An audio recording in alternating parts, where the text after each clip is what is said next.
Hello and welcome to the WSIS+20 Lessons Learned and Next Steps. My name is Becky McGilley and I am a participation manager for this session. I will now hand the floor over to our moderator, Head of ICANN Government and IGO Engagement, Janis Karklins. Yeah, thank you, Becky. Good afternoon, everyone. Welcome to the session on lessons learned from WSIS+20 review process and next steps. As you know, in December, after about 2 years of preparations, the United Nations adopted the final document at the WSIS+20 review conference. This was a lengthy process where ICANN participated in a very orderly and constructive manner. And the idea of this 75-minute session is to reflect how the process went, whether what we did, how we did, whether what we did worked well, and how these lessons from a previous process could be used going forward to the next important event or events, starting with the ITU Plenipotentiary Conference, which will take place in November this year. The session is planned to be as a community dialogue, and we hope that we will gather interesting views, your experiences, that we can really analyze and take into account going forward. But in order to kickstart this conversation, we have invited a number of panelists here on the stage. We will hear from Kurtis Lindqvist, the President and CEO of ICANN. We will hear from Sally Wentworth, the President and CEO of ISOC, two organizations that cooperated very closely in preparation of the World Summit Review Conference. We will hear also from two community members, the Community Award winner, Amrita Choudhury, and congratulations once again, and Disspain. Then we hear also from Sheldon, the Australian GAC representative who was also involved in the UN process. And finally, we will hear also from Chengetai Masango, who is the head of IGF Secretariat. After introductory remarks of panelists, I will open the floor for comments for anyone in the room and online. And at the end of the session, I will ask all panelists maybe to make concluding remarks of about 1 minute long. So with this, I would like now to invite Kurtis Lindqvist to share his views. Thank you, Janis, and welcome everyone to the reflection on the WSIS+20. I think it's just good for us to reflect on this and think about the process, both to this +20 review, by the way, but I think also that the review was meant to look at. And intergovernmental processes require patience and clarity because the international environment today is not simple. And I think we had to be aware of that and we had to understand our role and our work in the context of that. But I think the WSIS+20 review reminded us something that was quite fundamental, and that is really the importance that the internet really works because it's coordinated through collaboration. And Janis mentioned the work we did with ISOC and others throughout this, and I think we had a very good working relationship and worked together with ISOC, but also with many of our GAC colleagues who were very engaged in this, and we shared information and worked with them as well.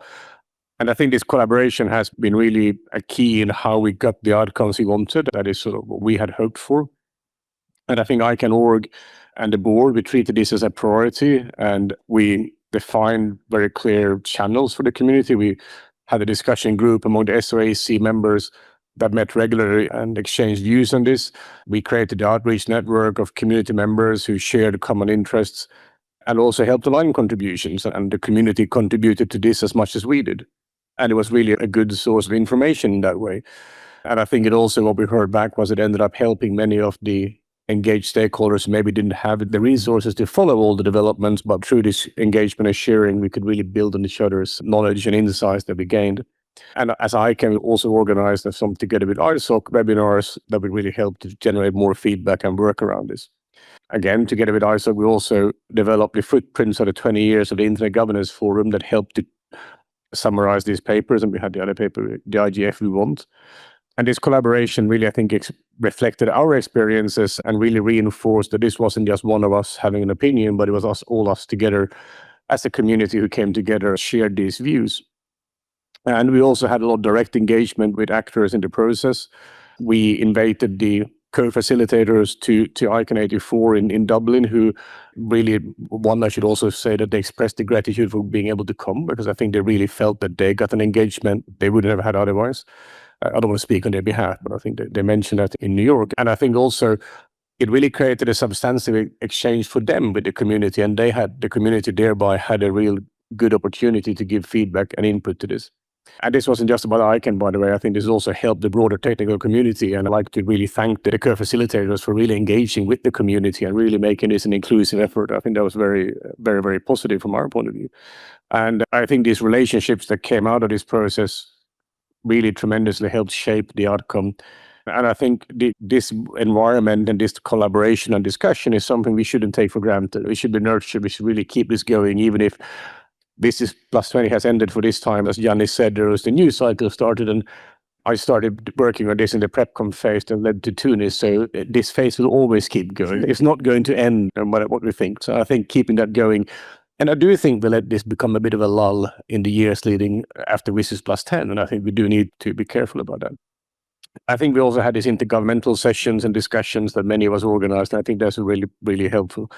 I'm going to finish soon, but just a few things that I think are lessons that we took away from the process and leading up was that having clear objectives really made a difference. It helped us understand what we focused on.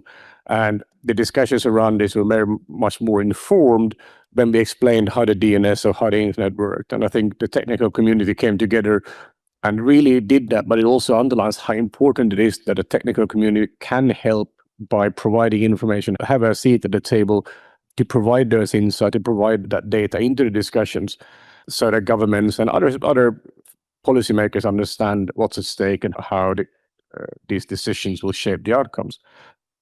Looking forward, we have another, as I said, this doesn't end. We have the ITU Plenipot coming up in November. And I think we need to continue this. We need to continue having this discipline and work on this.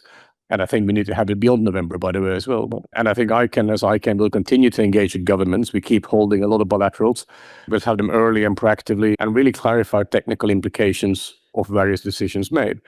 And I think we're happy. I think the governments do appreciate it. Last week, I was at Mobile World Congress, and we had 19 bilaterals in 1.5 days. It tells you that there is a bit of interest from governments as well in hearing this, whether we can keep up with the interests maybe. But I think it is a very important thing. And I think governments should hear from a technical community, from businesses, and from civil society. All of us have a role to play in this and really help shape these outcomes, because it's so crucial, so important for our daily lives, for economic growth, economic development, that we can really drive this. And I think I'd like to add to this also the critical infrastructure. We know this is becoming a very important topic. So that goes from the domain name registries to root server operators should also be part of shaping that discussion and having voices heard in this. And I think this review process really confirmed this learning, that this is really important and valuable pieces of this. We really need to push for the technical governance structures that keeps the internet stable and secure and interoperable, to be heard, to explain how this is done, what are the implications when we do this. But I think I'm out of time there, so thank you.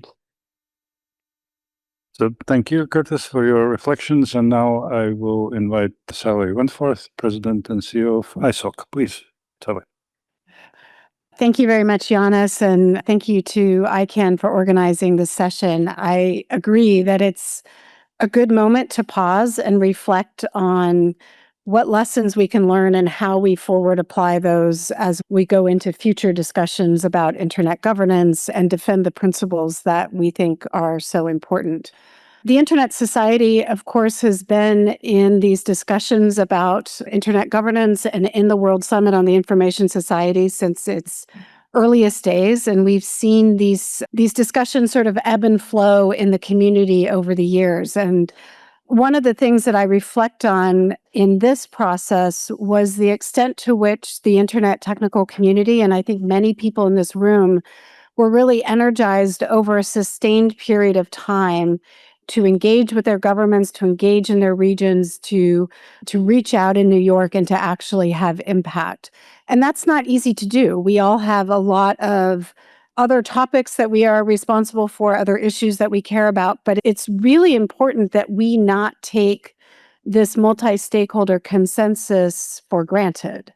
It has to be constantly defended. And if there's anything that we learned in this process, it's that consensus is fragile and it requires constant attention. And the talking points, the messages that we deliver have to be fit for purpose for the moment that we're in. So the talking points and the messaging that were successful 10 years ago, 20 years ago, are not necessarily the same messages that are going to land in this moment.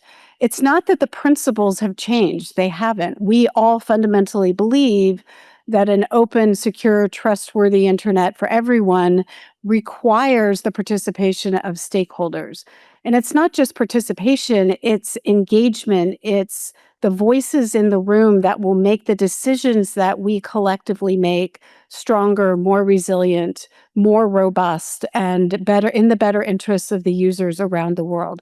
So it's not just who gets in the room, it's that the quality of the decisions are better when we engage in this model. But that is not fully understood globally, and it's not always fully accepted. And I think it's important that we reflect on the fact that was a fight that we had to have and a case we had to make. I think it's also important, I think from where we sit at the Internet Society, we have a broad mandate with respect to the Internet. The Internet Society's strategic goals are focused on secure, trustworthy, robust Internet connectivity around the world, but also affordable and reliable connectivity, that development component of what we do.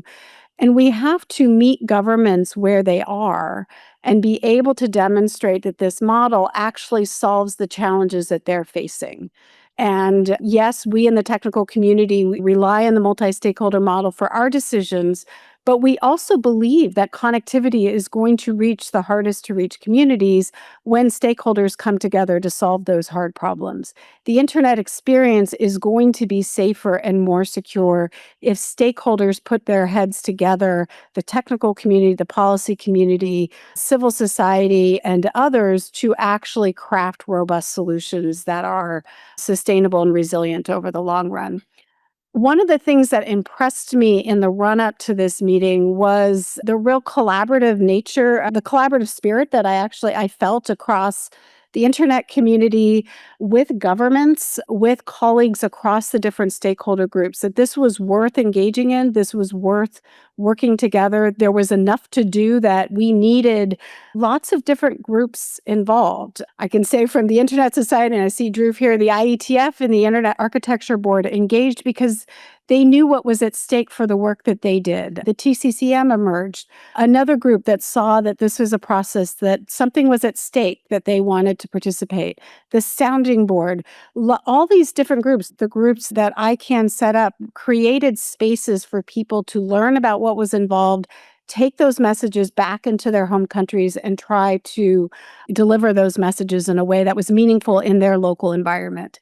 The challenge, of course, is that taking that local message into New York was really hard. And we learned that, I think, in this process, that we have small delegations in New York. The processes aren't always as open as we would like. It's harder to get in. And so the collaboration across these groups was ever more important as different parts of the ecosystem had different ways of getting in and getting messages heard. So I think relying on each other was incredibly important.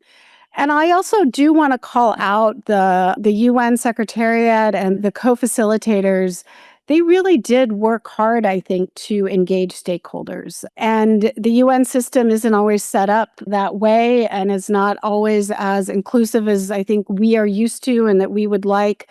But I really think it's important to recognize that the co-facilitators in particular spent a lot of time with all of us and the stakeholders to try to get those voices heard in the process. And I think that really did drive a stronger outcome in the end. But I do want to come back to the thing I said, that this consensus is fragile. The final days leading up to the agreement were very hard, and there was not a guarantee that we would reach consensus. And I think that we can't then just walk away from that and say, okay, it's done. See you in 10 years, moving on. Because that consensus has to be defended, I think, relentlessly over the coming years. And so the groups that were set up, the collaboration that we all engaged in is something that I know a lot of conversations are happening this week about how do we sustain that? How do we ensure that we don't lose sight of what's at stake here? So some initial reflections, and I hope in further conversations on this session, we can look forward to the remainder of the year and how do we keep this momentum going? So thank you, Sally, for your reflections. Now, after hearing from two heads of organizations, let me turn now to community members. Amrita, please. Thank you so much, Janis. Yes, I will reflect from an end user civil society perspective. For us, when we look at the WSIS+20 process, it was better than many other UN processes, especially the GDC, which happened because it was open. Community members could submit their inputs. They could see them listed. They could also see who has listed what. They got an idea of what is coming next. The recordings were there. So it was a fairly transparent and more accountable system. Of course, there is provisions to improve it further, especially towards the end. But overall, it was a fairly transparent and more inclusive process where the rotated time zones, people really heard you out, especially for people from APAC, where the times are never friendly for us. Our people did get a chance to speak, even connect, and the co-facilitators were very accommodating, joining online for APR IGF and hearing out our community members. I also had the privilege of serving on the informal multi-stakeholder sounding board. There are quite a few IMSB members here. And this was a unique pilot and perhaps the first of its kind in the UN process, a multi-stakeholder process. We got a chance to hear from various community members as another option where the community members can speak to us. What we heard, we presented the diverse views. We didn't form our own views and send it over to the co-facilitators for decision making. During the final laps, though we were not allowed in the room, we had a few community members there as delegates, which could be improved in future. Some of our members were in New York trying to explain why certain stakeholders are having this perspective, and we have got feedback that was helpful. So perhaps in future processes, the UN and the plenipot coming up, which is more closed, these could be considerations which they could look at, and our reflections, I think, should be up on the website of UNDESA soon. Having said that, the agreement which the governments came across of the review was good, I would say. Overall, it still has people-centric messages in it. The multi-stakeholder model is reinforced, strengthening the IGF, the national regional initiatives, youth initiatives. There's a lot of capacity building, etc. However, the devil lies in the details, and implementation is something which we all hopefully would be concerned about how it pans out. Things look good in the document. And how would the rest of the community, the technical community, civil society, business, academia, actually engage in the implementation? That's more critical, especially when, due to geopolitics, we are seeing the multi-stakeholder model under, not a threat, but it's shrinking because there are countries walking out of various UN processes, etc. We really don't know how it will pan. And I think if we want a nuanced internet and we really want the WSIS, whatever has been agreed, followed, we need to see how the rest of the community can support this, what their role would be. And for most of the community members, the civil society, end users, etc., what is important is getting the information, which perhaps ICANN Internet Society gets it first, that passing down what worked in the WSIS+20 review process of having the information percolating down or demystifying what something means so that people can react, that would be really helpful in the build-up, even for plenipot or in future. And perhaps the UN might consider having an IMSB kind of a model for other processes, even implementations. As in, that's our wish list. Let's see how it goes. I'll stop here, Janis. I hope I've stuck to my 3 minutes. Yes, thank you, Amrita, for your reflection. And now I'm turning to Chris Disspain. Please, Chris. Thank you, Janis. Good afternoon, everybody. I'm going to reflect on this from a sort of perspective of the ICANN community. There are better people qualified on this panel to talk about the results of the actual WSIS process. The truth is, I think we don't know if the result was better because of what we did. We just know that the result was pretty good, and we feel, I think, that we put in a fairly huge effort to get it to that point. I think the discussion group that we formed, informal discussion group that we formed, was incredibly useful. I think that the TCCM was immensely helpful, and I want to call out especially the CCTLD managers that put that together. But I don't think it should have been necessary. And that is what I'm going to build on for my reflections. I also think at the start, a bunch of assumptions were made. Not the least of them being, well, this is now a New York-based process, a UN New York-based process, not Geneva, so we need to remember to handle it in a different way, and therefore we're really talking about government to government. And it was this community that pushed back on that and said, well, hold on, even if that's true, we shouldn't just accept it. We should be pushing back and saying that's not the way it should be. And in fact, it turned out that either the assumption was incorrect or the fact that we pushed back meant that it did become, in many respects, a multi-stakeholder process, for which I think we should all be immensely grateful.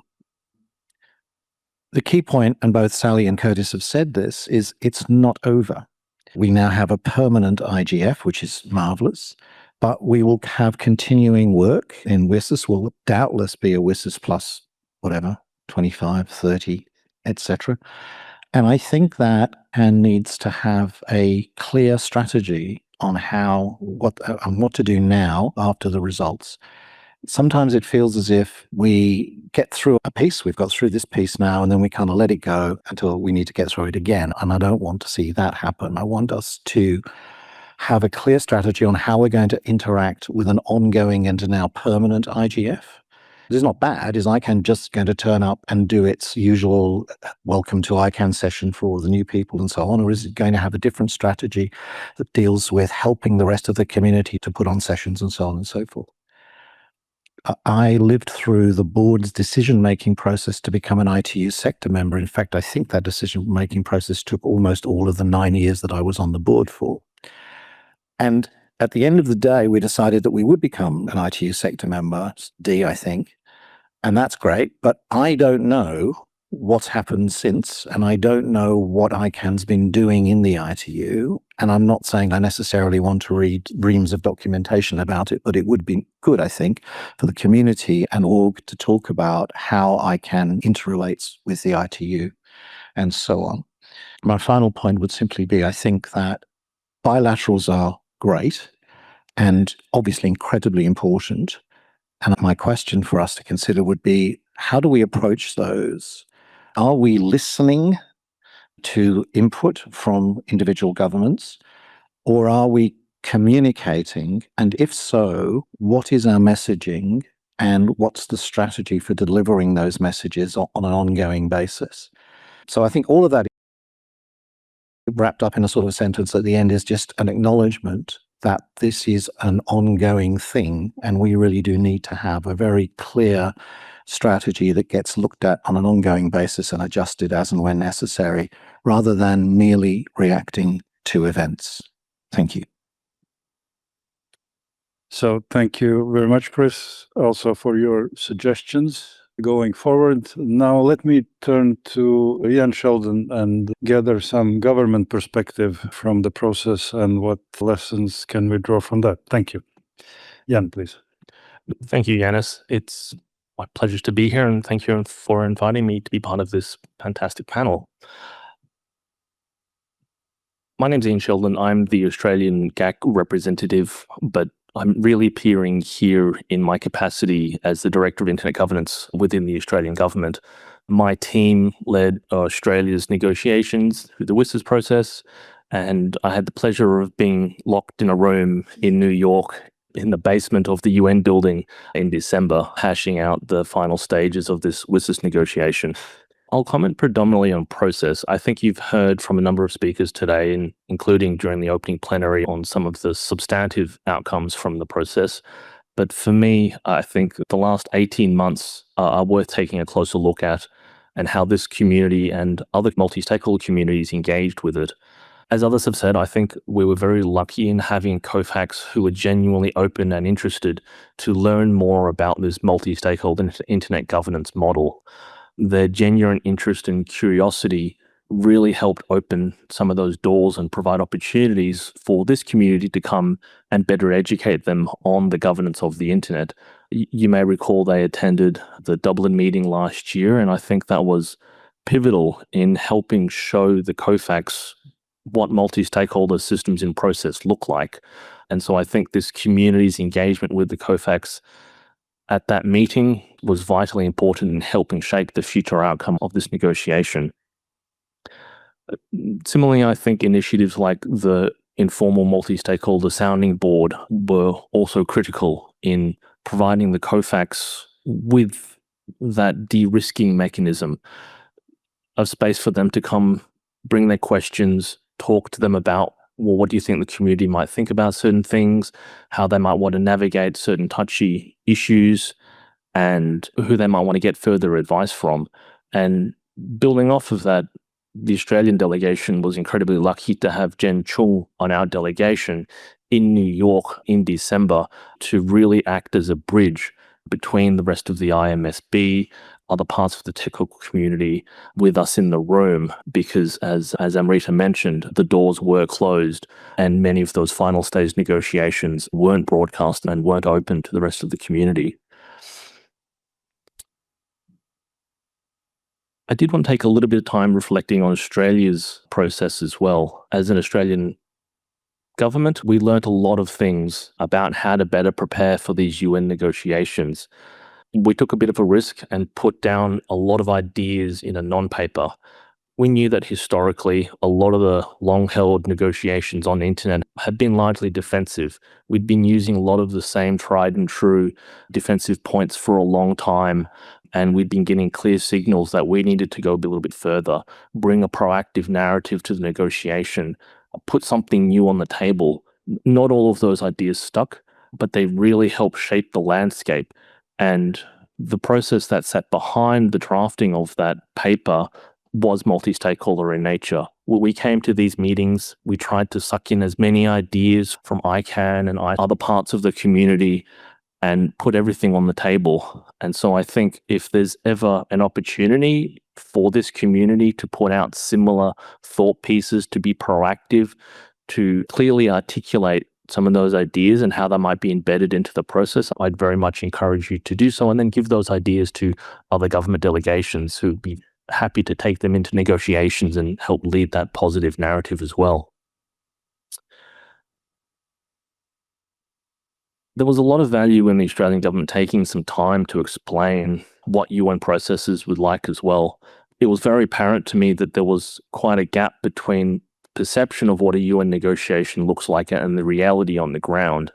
And so we took quite a lot of time explaining to our local community, as well as those communities across the region, what some of the nuances look like.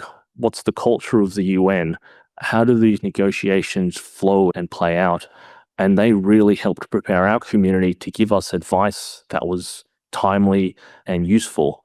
And so that was, again, a little bit of a risk. Government doesn't usually take a lot of time to lift the hood and show how these processes work behind the scenes.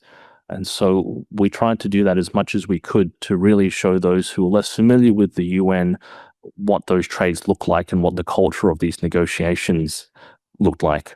And I think finally, the last point I do want to make is that there still seemed to be quite a disconnect between the negotiators in New York and the parts of governments who are in touch with this community. I think we worked very hard to make sure information flowed from this community through the GAC back to capitals and through to other foreign offices. But there's more to be done, and I think those touch points could be broadened out. And I think the ICANN community is an international one. You all have your own local governments and touch points. And as others have mentioned, the pressures that we faced last year aren't going away. We'll have the plenipotentiary on later this year. We'll have the GDC review. those relationships that we start to form in the early stages of the WSIS negotiations need to be strengthened, need to be revisited and broadened out. And genuinely do think that this community has a big role to play in helping shape those future negotiations in that regard. I might pause there. There's certainly a lot that I'm looking forward to discussing with this panel, but looking forward to hearing what others have to say as well. Thanks, Janis. Yeah, thank you, Jan, for your reflections. And now I would like to invite Chengetai Masango, who is the head of IGF Secretariat, to share his experience, because it's part of the conversation was about his own project. Thank you very much, Janis. And also I'd like to thank you and ICANN for organizing this. So from my point of view, I think that the resulting resolution was actually very positive and beyond expectations when, if you look back at what happened in the CSTD, for example, how those negotiations went, the resolution and how those negotiations went was actually much better. Yes, there were some problems and there were some sticky points there, but on the whole, it went very, very well. And it's also a testament to the organization of the multi-stakeholder model, the technical community, the private sector, and civil society and governments, not just within those stakeholder groups as well, but the collaboration that the technical community had with the government, collaboration that the civil society had with them as well. So it really was a very good demonstration of the value of the multi-stakeholder model. And I don't want to repeat everything that has been said, but I do agree with all of it.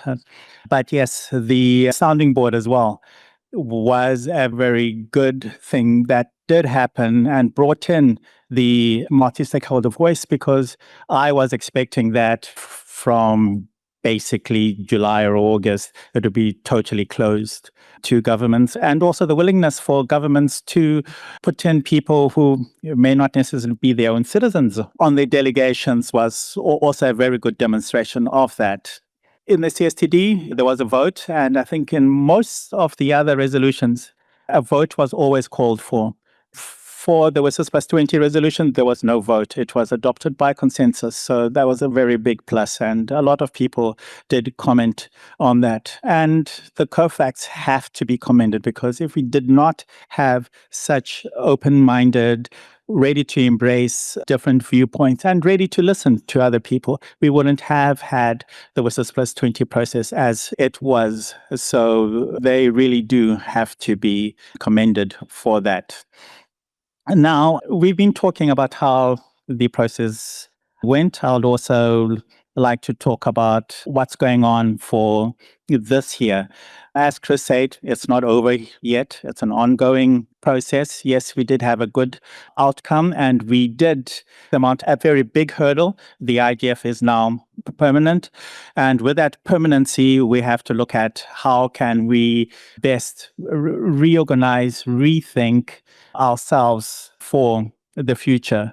The first thing, which was also a very big thing, was for the request for the IGF to have some RB, regular budget funding. So that's one of the things that we're working on right now, going through the ABCAQ committee to see what they can give the IGF. We have asked for 6 permanent posts, because at the moment we did not have permanent posts in the regular budget. In fact, so that will also help us in planning and forwarding our planning horizon. The other thing that we did ask for is for an amount for our annual meetings, because it's very difficult for especially countries from the global south to host an IGF annual meeting. So if they give us an amount for the annual meeting, which we did cost out based by Geneva expenses, then it will be much cheaper for Global South people. They just have to pay the extra if there is an extra. I think there will be an extra, but they just have to pay that extra to host an IGF meeting. And we also asked for translation services so that all our outputs are translated into the 6 UN languages, and so more easily disseminated and understood by a greater number of people. The other thing that we are doing is that I've personally broadly have been asked to see what the community also thinks. There's paragraph 97, which welcomes the establishment of the leadership panel. But that does not mean that the leadership panel will continue. And the IGF is a bottom-up multi-stakeholder process. So if you do want the leadership panel to continue, then please do say so. The other thing that we also have to look up is paragraph 101, which has the government dialogue. What is the government dialogue? ICANN has the GAC. Do we want some sort of similar thing in the IGF, or do we want something different? I've had points of view from people saying that they do not want a very involved process in the IGF because it might change the nature of the IGF, but these are all discussions that we should have, and we need the community input into that. And talking about that, the first set is we are going to have a EGM, expert group meeting, or an IGF retreat, which is going to be in April 14th and 15th of April next month. But it's a very small retreat, about 20 people. And then from that is the launching pad to have more community discussion. And I think I'm over my 3 minutes. But yes, the other thing is, how do we fit with the GDC? How do we fit with the WSIS action lines? Is there room for collaboration? And how do we do that going forth? And also with Angus as well. And we have to see that internally and also externally with the stakeholders as well. Thank you. Thank you, Chengetai. So since you used one abbreviation that is not very familiar in these circles, ACABQ, that stands for Advisory Committee on Administrative and Budgetary Questions. And these are a committee of 21 individuals who prepare budget proposal for the fifth committee, which then makes a decision. So with this, I would like now to open the floor for any comments or questions that community members would like to make on the topic under consideration. Hi, I'm Peter Jiawei Cui from Taiwan, and I'm sponsor fellow from TWNIC, one of the CCTOD managers in Taiwan. And my question will be, because I really agree with the speakers you state about that we need a clear messages conveying to the organizations, conveying to the UN's bodies, and make them understand about it. But in ICANN, I'm a newcomer here, but I do some research, and I feel that it's a community with a lot of diversities. So how to make sure that when the idea is collected, when opinion is collected, their diversity is ensured, but also not with fragmented messages to convey is really important. So I want to hear more about how to ensure that I strike a balance between maintaining the diversity, but also make sure that the messages can be clear, unified, and straight to convey to the government. Yeah, thank you very much. There will not be immediate answer. I would like to ask panelists to think and incorporate answers to different questions in their final remarks. So hello, I'm CEO from the Swiss government. So I just wanted to make some comments that really go very much in line with what Kurtis, Sally, Ian, and others have said. First of all, it was very important to have a proactive agenda. I think as Switzerland, we tried to make a contribution by the non-paper we published quite early in the process, which helped, I think, to frame the conversation. And equally important was to frame the process. And this went through very early engagement, both with UNDESA, with the department running the Secretariat, and with the co-facilitators from Albania and Kenya as soon as they were appointed. Fortunately, they had open ears to opening up the process, and they agreed to establish this informal multi-stakeholder sounding board, which was an idea we had floated a long time ago, and the European Union also supported. Also, it was important that they allowed us to embed civil society or technical community people into our delegations during the process, which we did various times. I think the results were positive, but as Sally said, they are fragile. The consensus is fragile. And I would add, it's conditional in the sense that WSIS has to deliver. And WSIS is an architecture. It's a framework of different UN entities working on internet governance and digital policy matters. And the IGF, which in ICANN is very well known, it's part of a family of different organizations of different processes. And this family has to work as a virtuous policy cycle. This is the next step, really to make it work in implementation like a virtuous policy cycle so that it delivers on connectivity, on data, on AI, on finance, on other things that are in the resolution. And the IGF is part of that solution, but it's not the only place to have the discussions. The ITU is a place, UNESCO is another place, the WSIS Forum is an instrument, the CSTD is an instrument, etc. And we have to make them work together in a virtuous manner.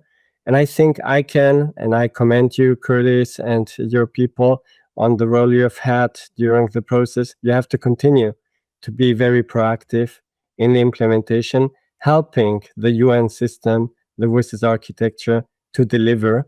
And ICANN has some means to make it happen, both in your policy work, in your implementation work. And also, if I look at the fund of proceeds we have from the last round, that's a very meaningful and useful instrument to feed in, to put some money on our words, to make things work in a positive fashion, because it's conditional.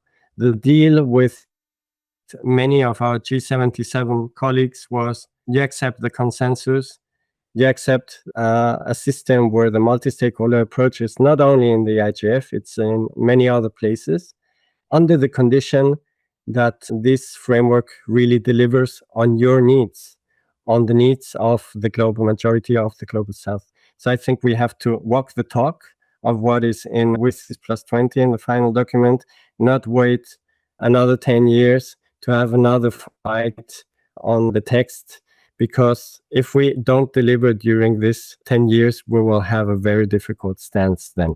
Thank you. So thank you, Jorge, for your observations. Please, next speaker in the room. Hello and namaste everyone. I'm Bibek Silwal from Nepal. I work with the Youth IG initiatives in Nepal. I think it's a very great discussion during an ICANN meeting about implementation and institutionalization of the WSIS+20 outcomes. And my question is regarding the WSIS outcomes and the opportunities for youth. And how can these discussions, especially the WSIS+20 outcomes, can be translated into a real-world opportunities for youth, especially developing economies, the digital economies, especially in terms of capacity building, and how can they come and take forward the roles in the next decision-making? We have a couple of more people in the room from Global South and LDC countries, so that's for the betterment of the internet. Yes, thank you. So thank you for your question. Remote participant, next one, please. Thank you. My name is Christina Arida. I'm with the Egyptian government. And I thank you for this panel and for the opportunity to reflect on lessons we've learned from the WSIS+20 process and how they can inspire us moving forward. So I'd like to, in my intervention, talk about 4 points. First, about the increasing fragmentation of the policy sphere. I think we've established during the past 3 years, and especially with the lead up to the WSIS+20, that multiple processes risk accelerating divergence and that they are particularly challenging for less resourced groups such as developing countries. And I believe what we've learned from WSIS is that we can leverage existing architectures, even if this is complex, but this provides more room for innovation and then building competing processes. And now that we have the IGF mandate permanent, I think there is an obvious responsibility for the multi-stakeholder community, including, of course, ICANN, to leverage that platform to enhance work modalities, outputs, footprint, to improve effective and inclusive participation, but also in terms of substance. And was glad to hear from Chengetai on concrete steps to that end. The second point is about the early and proactive engagement that is politically aware, and colleagues have reflected on how coordinated messaging was instrumental to build trust and to build understanding at the different negotiation spaces. But I believe coalitions, partnerships, novel modalities such as the IMSB were quite effective in breaking silos and in converging points of view.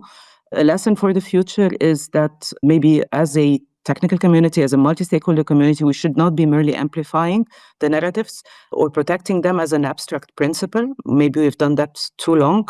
We should rather make sure that public policy interests that are acted by governments are duly considered and tackled, and that engagement is mindful of existing power asymmetries and gaps. The third point is about WSIS+20 outcome document pinpointing that development and equity are structural tests of legitimacy.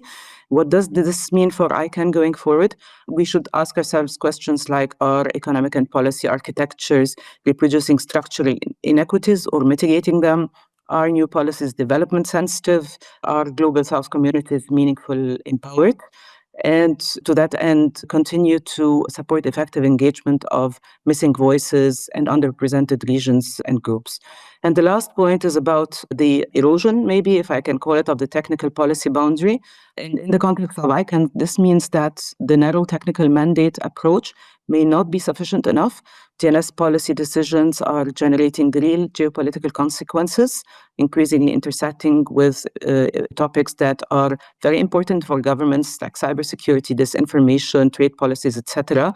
So I think to that end, the multi-stakeholder governance model needs to be strengthened, needs to be agile enough to evolve in order to remain legitimate, equitable, and aligned, and to deliver in an increasingly geopolitical digital environment. Thank you. Thank you, Christine, for your reflection. And now I'm going to the microphone in the room. Thank you very much. My name is Millennium Anthony. I am an ICANN 85 fellow, but also part of the Youth IGF coordination team, but also very much involved in the initiatives under the Internet Society. First of all, I'd like to really thank all of you for sharing your reflections today. And I also would like to acknowledge the efforts that were done to make sure that youth voices are included throughout the WSIS+20 consultation and all that. Even in the African region, we saw young people being involved in different ways where we made sure that our voices are being included in the WSIS+20 outcomes. My question is not very much far from Bibek's question, and I wanted to reflect and to hear your thoughts, because in the outcome of the WSIS+20 document, we saw how youth engagement was highly recognized and how it's important in the future of the information society. And now, as we move to the implementation phase of the WSIS+20 outcomes, I wanted to know what would be your take from the engagement that has been done throughout the WSIS+20 review process. What was the lessons learned with the engagement of youth? But also in the next phase, how can we ensure that youth voices were not just involved during the consultation phase, but also in the implementation, we're in it and our voices are actually heard? Thank you. So thank you very much. Thanks, Janis. Good afternoon, everyone. My name is Jordan Carter. I work for the .au domain administration, .au. A few reflections and observations. The first of all is that any success we had in this process, the license to do it came because we were talking about the people-centered information society that WSIS stands for. If we had all gone and said, we only care about internet governance, make our internet governance work, we would not have had the successes that we did. So I think it's important, other speakers have already said, to draw in that bigger context. This internet governance or digital policy model needs to deal with a complex array of things. That doesn't mean we need to do them all at ICANN, obviously. Our narrow mandate here sustains, but we can't just go into these global negotiations only worried about internet governance or just the DNS. The second point is the bit of a flow. A lot of us had challenges with the GDC's process, and I'm pretty confident that it was partly our critique of that process that helped leverage a better process in the WSIS negotiations, both of which are different sorts of intergovernmental processes, but we got some wins and got a more open framework. So we need to keep doing that pressure. It might not seem obvious that the ITU will change its processes, but you don't have to change your formal processes to open things up to more substantive input from stakeholders. So even if we don't win it at the first go in terms of improving these things, I think we need to keep that pressure up.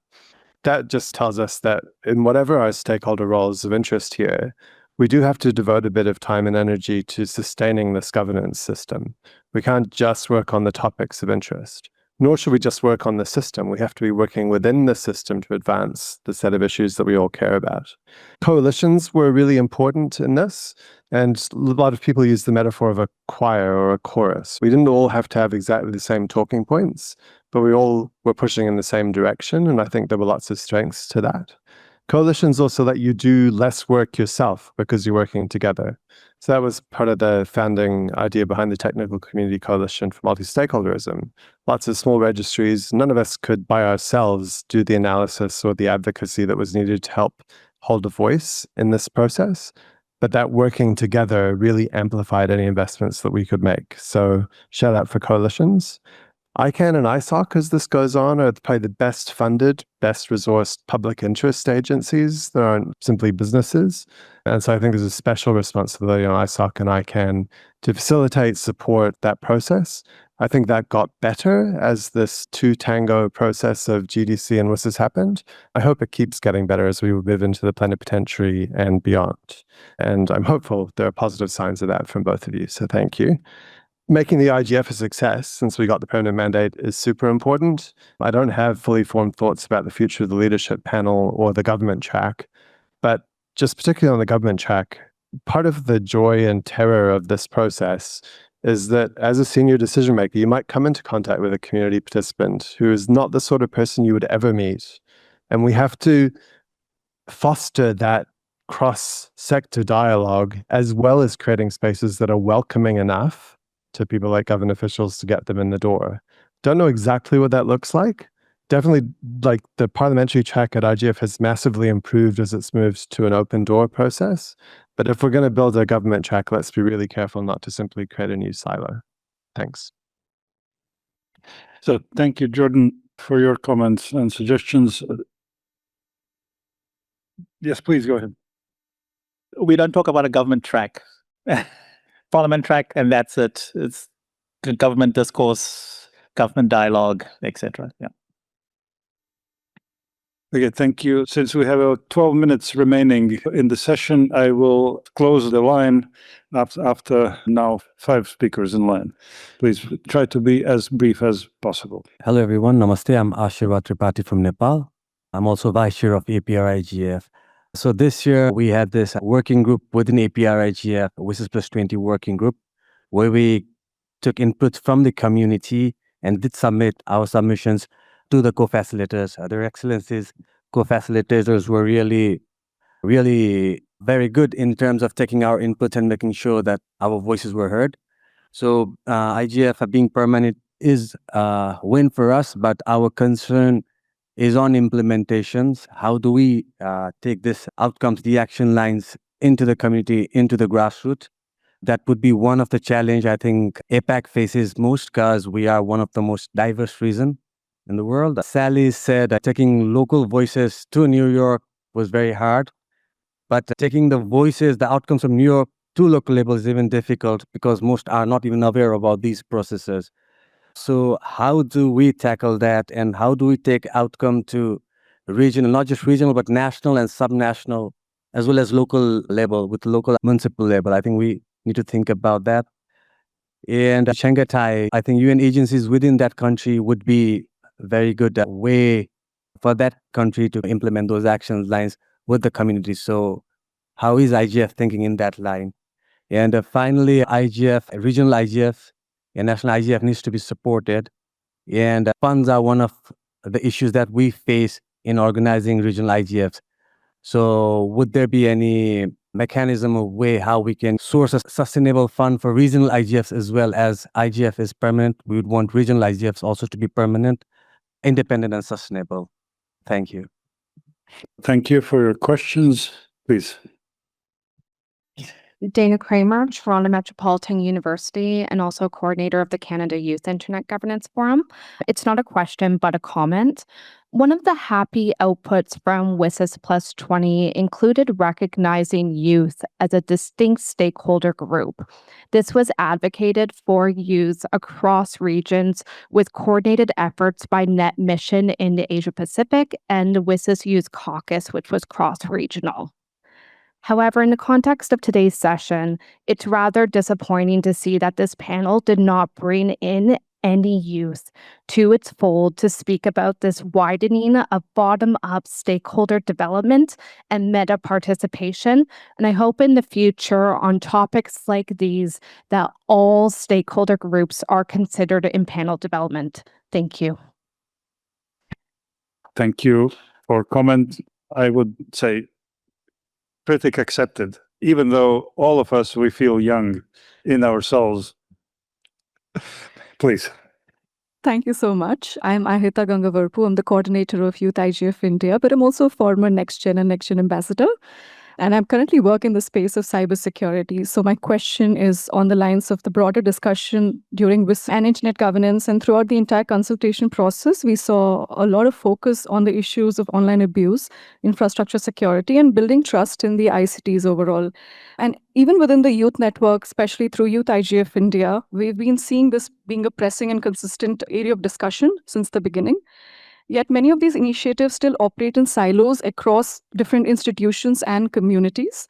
So given ICANN's coordinating role in the DNS ecosystem, how can it help bring these efforts together and better connect them with the broader WSIS implementation discussions? Thank you. So thank you for your question. And the last speaker. Thank you very much. Namaste to all the madams and sirs with the folded hands. Thank you very much. This is Virendra Reddy from Hyderabad. And thank you very much, sir, Masango, sir.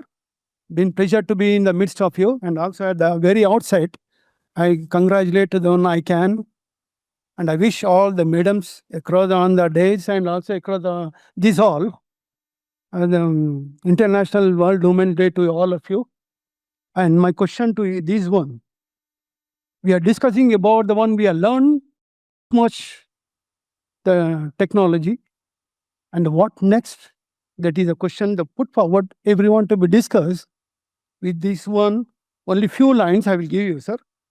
One is the one we have to be discussed about AI governance and data governance, digital data, all the one that contains human rights, and also the one AI in ethics, digital cooperation.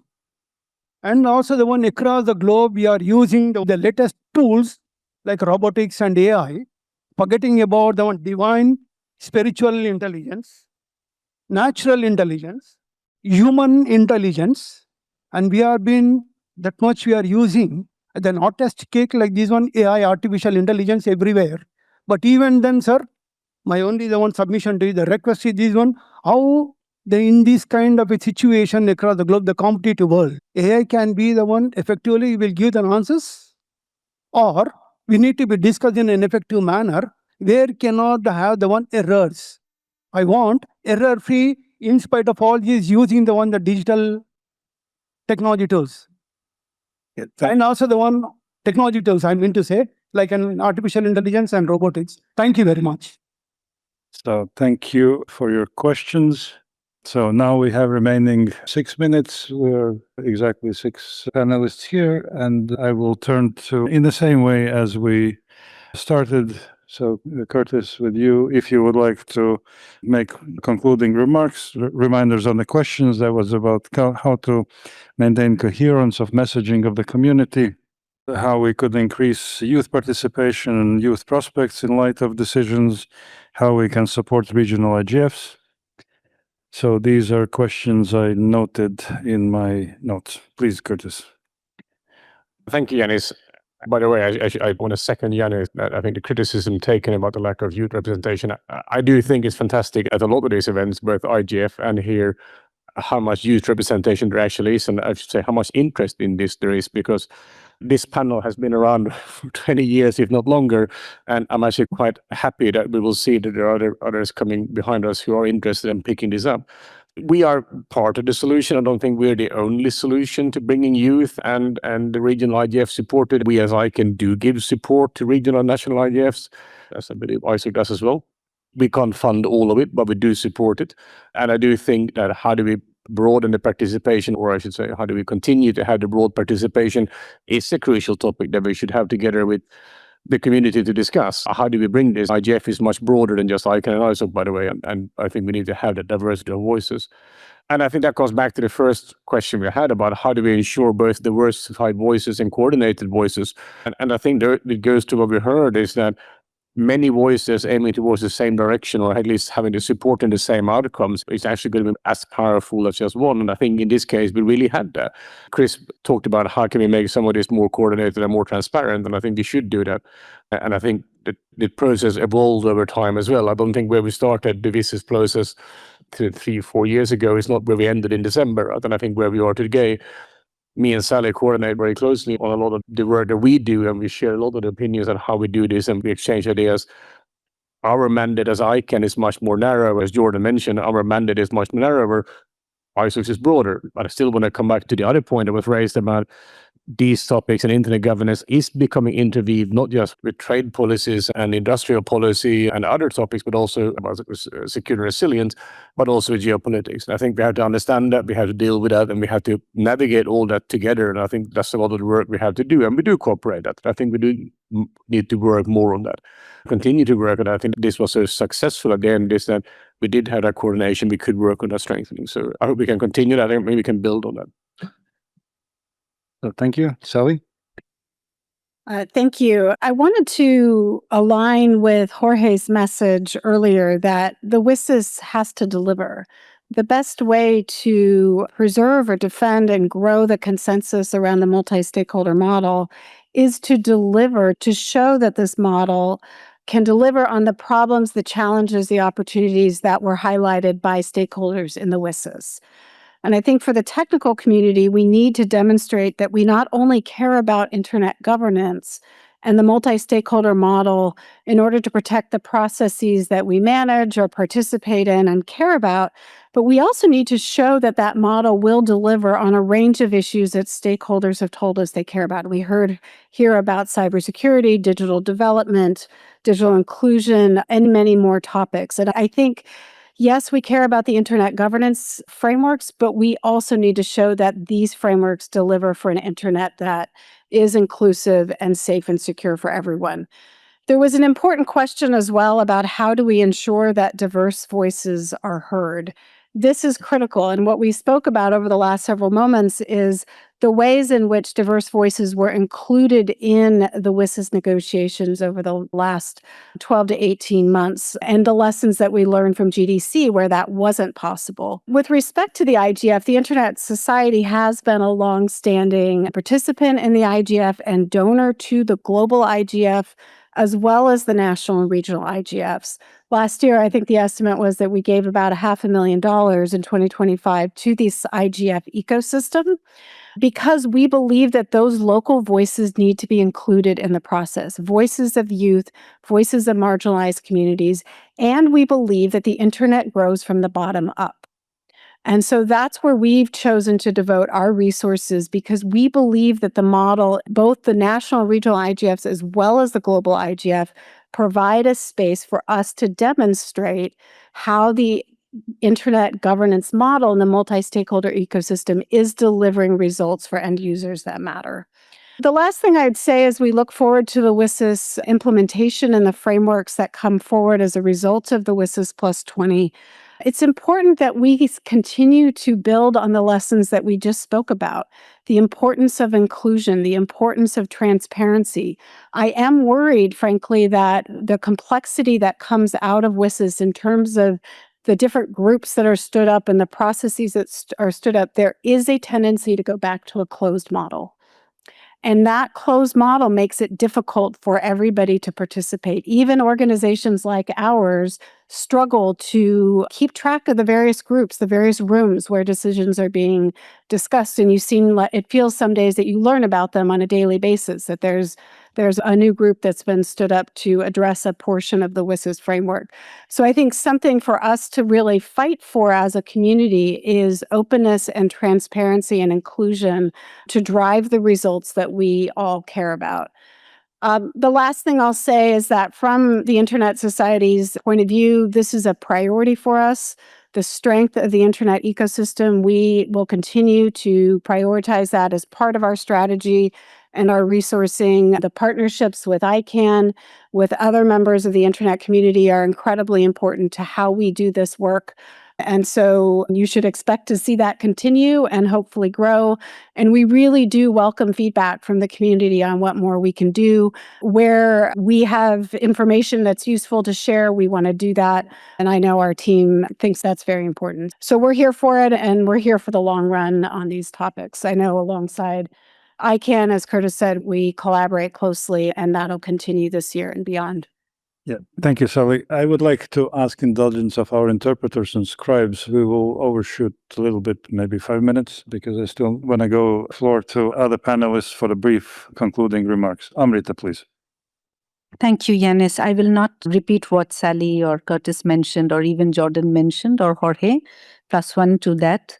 I'd talk about the funding part which came up. Ashirvad raised it, I think somewhere. Bibek also spoke about how to engage. I think we are all looking at what are the ways in which we can engage in this process now when it pans out. Funding for the national regional IGFs is important while IGF is figuring out how they will get the funds. But for many of the national IGFs who are even closely linked, they don't even have a legitimate bank account, the IGF Support Association has been supporting it.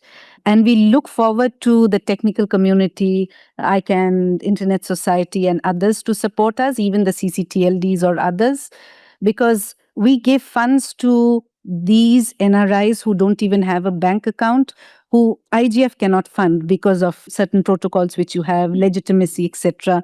So if we really want those national regional youth initiatives in especially developing countries to work, and so that they can come up with their voices, give their submissions, it would be good if such organizations are really funded or other funding models are looked. Obviously, having a preset funding organization may work. So perhaps those are certain things which needs to be looked if we really want to walk the talk and support the NRIs. Thank you.